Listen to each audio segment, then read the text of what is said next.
गत 2 वर्ष राज्य सरकार को यूटर्न ये यूटर्न विषयटार आपण मानक अवगत करने ओडावासी तरफ ये कथाटी को आनी आपण सम्मुखें थोड़ाई कारण आज सब जगह आप देखिए गतकाली केंद्र सरकार 12 वर्ष पालन तथा तृतीय पालीर द्वितीय वार्षिक पालन कले एवं आउ 2 दिन गले 12 तारीख दिन ठू आरंभ हम जो कहते जे सबु जिले में सबु ब्लॉक रे सबु गाँव में माने माड़ी जीवे माने 12 जिला ब्लॉक 12 रु ब्लॉक पंचायत रे वर्षपूर्ति कार्यक्रम करेंगे। यही अवसर में गतकाली केंद्रीय मंत्री माननीय अर्जुन मेघवाल आसी केंद्र सरकार को कृतित्व बखाणिले किंतु साधारण लोकों 2014 मसीह जो कथा रखी जो प्रमिश करते से विषय में मेघवाल किसी कहले नहीं कि आपण मैंने भी किसी पचारे नहीं से सब भूली गले आउ आपण मैंने आउ शुणी पार्छंती कि विदेश रु कलाधन आनी समस्त बैंक रे 15 लाख दवाटा देश में 100 स्मार्ट सिटी प्रतिष्ठा करेंगे 2 कोटी चाकरी दबा 2022 सुधा समस्त को पक्का घर दिज्व दर वृद्धि को नियंत्रण करा किभली दर वृद्धि नियंत्रण होची गैस दर दिन को दिन बढ़ुची आउ ये कहते आम नेहरू को टपी गलु तेणु पेट्रोल 40 टकर देवे बोली कही भारतीय टंकार डॉलर समकक्ष करा डॉलर अवस्था कौन आपण मैंने जापे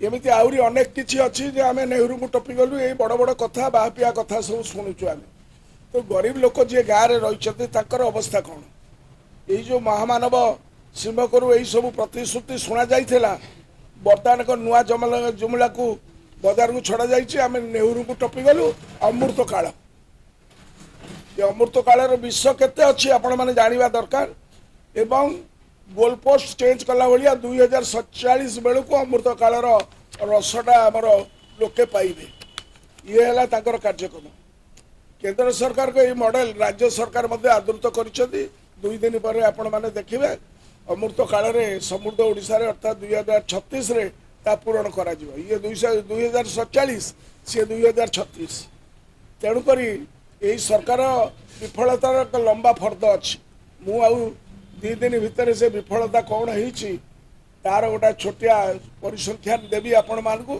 जोटा माने देशवासी को जो जुमला करके कार्यक्रम कर जाइए आज जो प्रेस वार्ता डाकी जो मुख्य हूँ यूटर्न सरकार अर्थात ये सरकार तक निर्वाचन प्रतिश्रुति मुख्यमंत्री और अन्य मंत्री विभिन्न समय देइथिया प्रतिश्रुति और विवृत्ति किपरि भाव में ओहरी जाइछंती किंबा से सब काटछाट कर लोक को ठकी पर्यवेसित प्रथम गला गत 2 वर्ष 50 रु अधिक यूटर्न प्रशासनिक नीति और कार्यक्रम स्तर होइछि मु आज केवल 12 गोटी मुख्य यूटर्न आपण सम्मुखें रखी नंबर 1 है ये 12 तारीख रु ताकर 2 वर्ष पूर्ति पालन करेंगे जितेबले 3 मास है पाई ना भत्ता बर्तमान सारा राज्य में वरिष्ठ नागरिक दिव्यांग माने आंदोलन में बसी कारण गत 3 मास है सरकार ताको यथोचित प्राप्य देवार विफल होती निर्लज सरकार तक संकल्प पत्र कही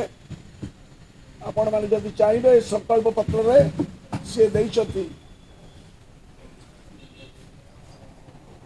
जो संकल्प पत्र रे से कही जे आमे समस्त 3000 मधुबाबू पेंशन योजना तथा जातीय सामाजिक सहायता योजना अनुसार सबू हिताधिकारी को 3500 टका देवे बोली कही भंडे देले जो 1000 टका नवीन बाबू देइथिले ताकू एपर्यंत जाके मध्य समान को देई पारु ना तेणु लक्ष लक्ष लोक उपवास रोचती बुढ़ा बुढ़ी माने जो मानकर गोटे कार्यक्रम है शेष तकर माने तकर सहारा है ए भत्ताटी आपण माने देखिदेवे जे भद्रक रे गोटे पुओ तार 82 वर्षर बुढ़ा को भार रे नहीं कि आसुची श्रवण कुमार को भली ए चित्र तृतीय महला को देखा जाऊ ना ताकू तो जीतू मुंडा कथा देखा गलानी ब्रांड आंबासाडर ताकर तेणु 3500 टका देवाई प्रतिश्रुति दे राज्यर वरिष्ठ नागरिक दिव्यांग को ठेकी चलिए यूटर्न नहीं गले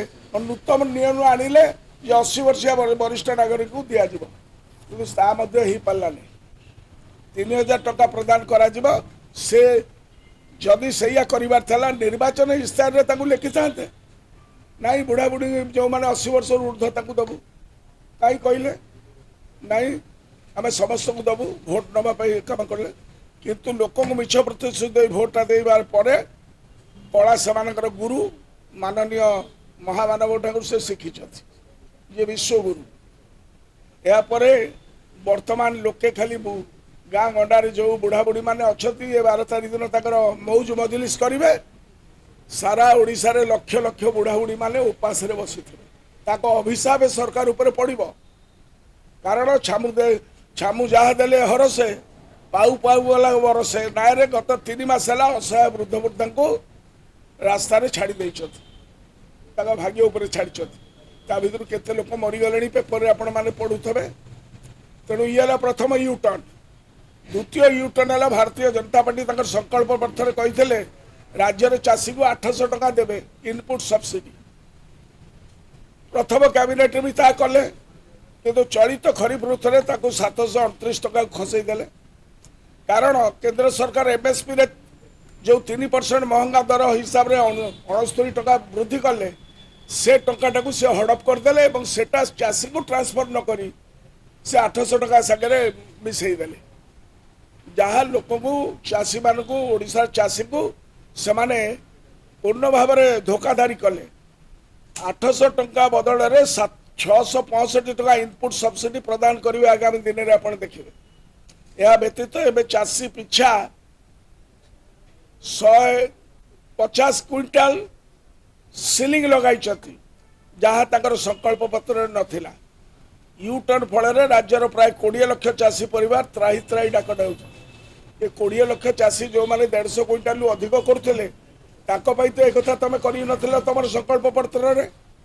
ତାଙ୍କ ସଭାପତି କହୁଛନ୍ତି ଆମେ ସବୁ କଥା କହିଥିଲୁ, କିନ୍ତୁ ଏକଥା ତମେ ନିର୍ବାଚନ ପ୍ରତିଶ୍ରୁତିରେ ଦେଇନଥିଲ। ଇଏ ହେଲା ଦ୍ୱିତୀୟ ଚାଷୀମାନଙ୍କୁ ଭଣ୍ଡେଇବା। ବୁଢ଼ାବୁଢ଼ୀମାନଙ୍କୁ ଭଣ୍ଡେଇଲେ, ବରିଷ୍ଠ ନାଗରିକଙ୍କୁ। ଇଏ ୟୁଟର୍ନ ନେଲେ ପୁଣି ଆପଣଙ୍କର ଦେଖିବେ ଆମର ଇନପୁଟ ସବସିଡିରେ।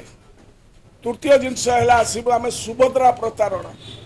ଏହି ସରକାର ସୁଭଦ୍ରାକୁ ନେଇ ବାହାବା ଲୁଟୁଛନ୍ତି, କିନ୍ତୁ ସେମାନେ ନିଜେ ସଂକଳ୍ପ ପତ୍ରରେ 2 ବର୍ଷରେ 50,000 ଟଙ୍କାର କୁପନ ପ୍ରଦାନ କରିବେ ବୋଲି ଘୋଷଣା କରିଥିଲେ।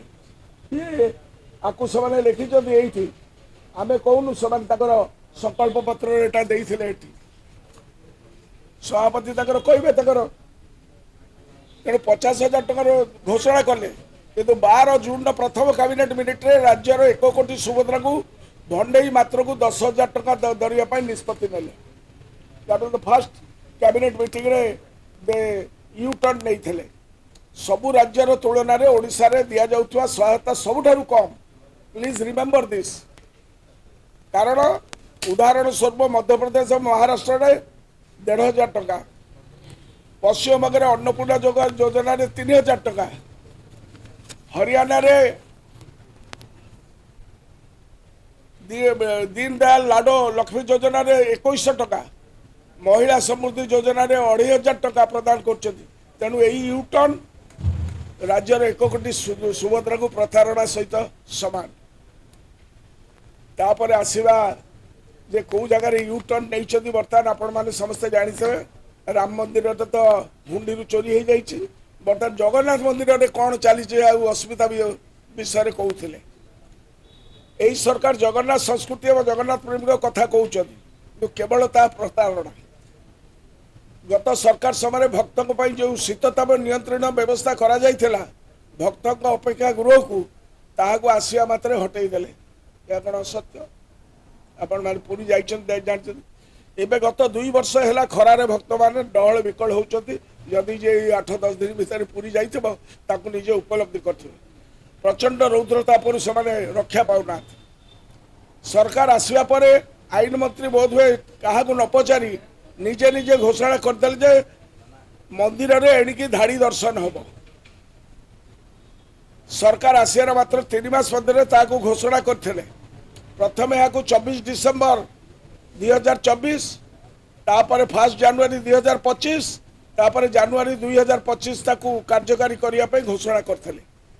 କାର୍ଯ୍ୟକାରୀ ହେଲା କିନ୍ତୁ ତାପରେ ତାକୁ ବି ଭୁଲି ଗଲେ ଏବଂ ତାଙ୍କ ତୁଣ୍ଡରୁ ଆଉ ଧାଡ଼ି ଦର୍ଶନ କଥା ଶୁଭା ଯାଉନି ये यूटर्न नहीं सेपरी आईन मंत्री ना कैबिनेट ना मुख्यमंत्री को अनुमोदन न नहीं जगन्नाथ प्रेमी को मागणारे महाप्रसाद मिल मागणारे मागणारे मिलूँ कि ये है जो जगन्नाथ प्रेमी को मिल बोली जो कथा कही घोषणा कार्यकारी करने आउ शब्द तक शुणा जाऊ नहीं ये मागणा महाप्रसाद योजना धाड़ी दर्शन भेड़िकी सेहीपरि निर्वाचन पूर्व बाजा बजे घोषणा करते श्रीमंदिर भीतर रत्न भंडार चाबी हजिबा रिपोर्ट को गृह में रखिए किंतु एबे सरकार पूरा पूरी यूटर्न नहीं गले गत शीतकालीन अवसर में आपण मन थी मुझे गृह में चैलेंज करी एपर्यंत तार उत्तर देवा सफल होना हूँ तथाकथित जगन्नाथ प्रेमी एवं ताकर ओडिया अस्मिता कथा तेणु जमीती सेठी हुंडी चोरी एठी ताकर लोके कहते बाहर रत्न भंडार दुईटा कड़ चोरी हो जगन्नाथ सेना ए विषय कहते